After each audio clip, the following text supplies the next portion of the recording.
DevilNeverCry. Welcome to the first video in what is to be a series of many that will take you through the basics of all that Final Fantasy XVI has to offer. In today's video, we'll be discussing and covering the combat.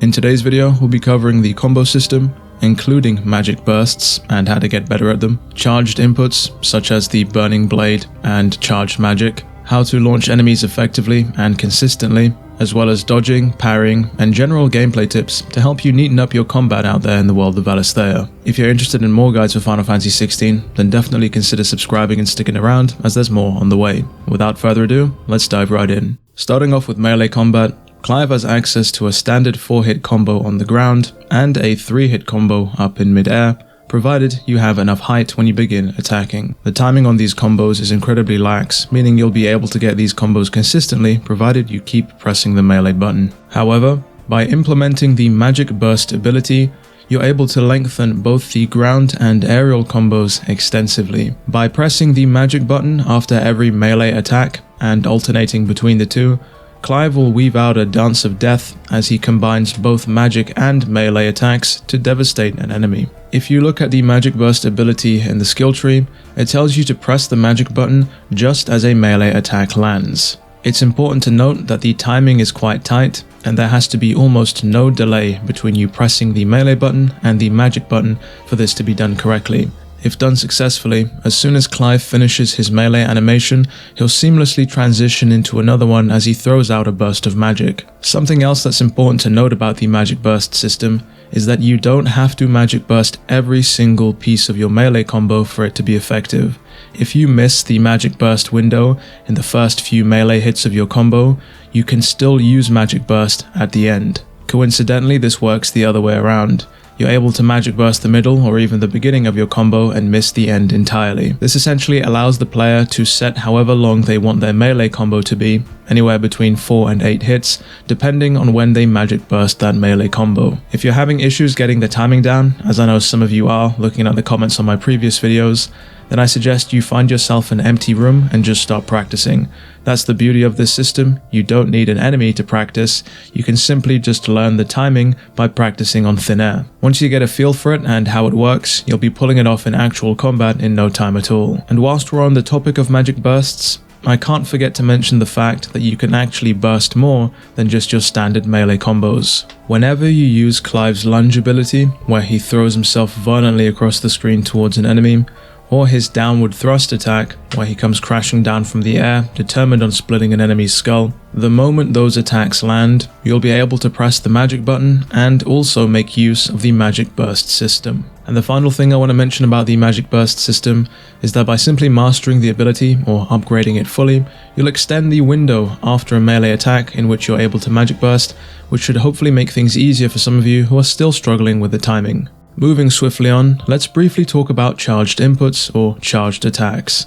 By pressing and holding the melee button, Clive will be able to use the Burning Blade ability, and by pressing and holding the magic button, Clive will charge up his magic and throw out a stronger projectile. These initially seem quite straightforward, but there's more to them than meets the eye. First of all, both the Burning Blade and charged magic will indeed break an enemy's guard if they attempt to shield themselves from any incoming damage. This then leaves them vulnerable to further attacks. Starting with the Burning Blade, where Clive strikes quite violently with his sword sent alight, you can parry with this move if you time it correctly, and if it's used in midair, you can actually use this to launch enemies up with you, provided they're light enough, allowing you to continue your combo in midair. Charged magic, on the other hand, has a few other uses.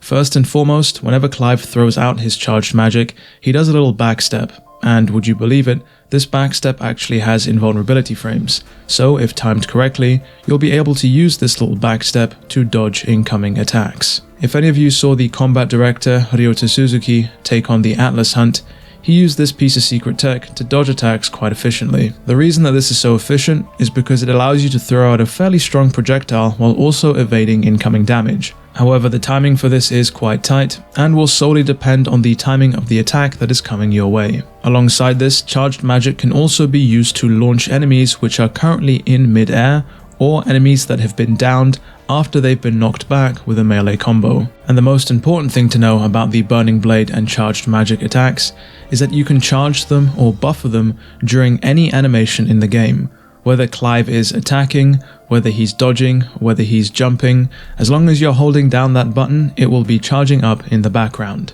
Of course, if you master the ability or upgrade it fully, the charge time will be reduced considerably, allowing you to keep up the pace of your relentless assault whenever you're in combat. This means that you'll be able to weave your charged attacks into your magic burst combos, provided you're dexterous enough with a controller. Moving on, let's briefly discuss launching enemies.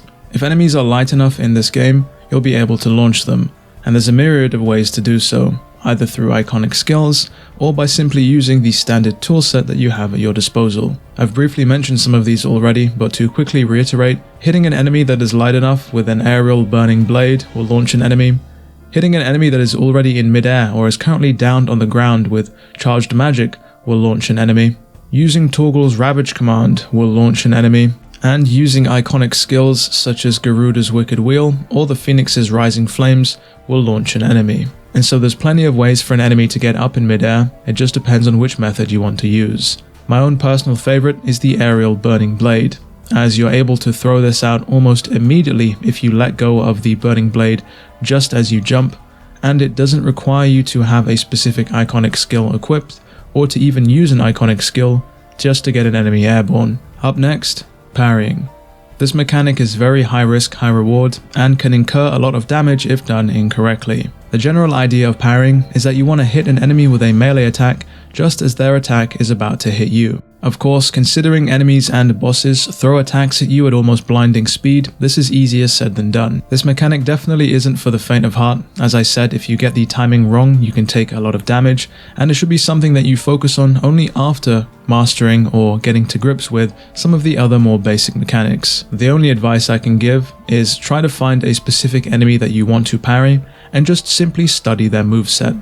See what they do when they're near to you, see what they do when they're close to you, see what they do when their health is high and when their health is low. If you can read your enemy and anticipate their next move and what attack they're going to throw out next, and by altering the timing of your own attack in response, you'll find yourself parrying the enemy more reliably. Of course, you also have the option of dodging enemy attacks entirely, which brings us on to our next segment of combat. Clive has a dodge both on the ground and mid-air that he can use to get out of an attack's range and out of harm's way. You'll also notice that immediately after Clive pulls off a dodge, he'll be unable to attack for the following second. This is because the dodge has a fair amount of recovery frames attached to the end of it.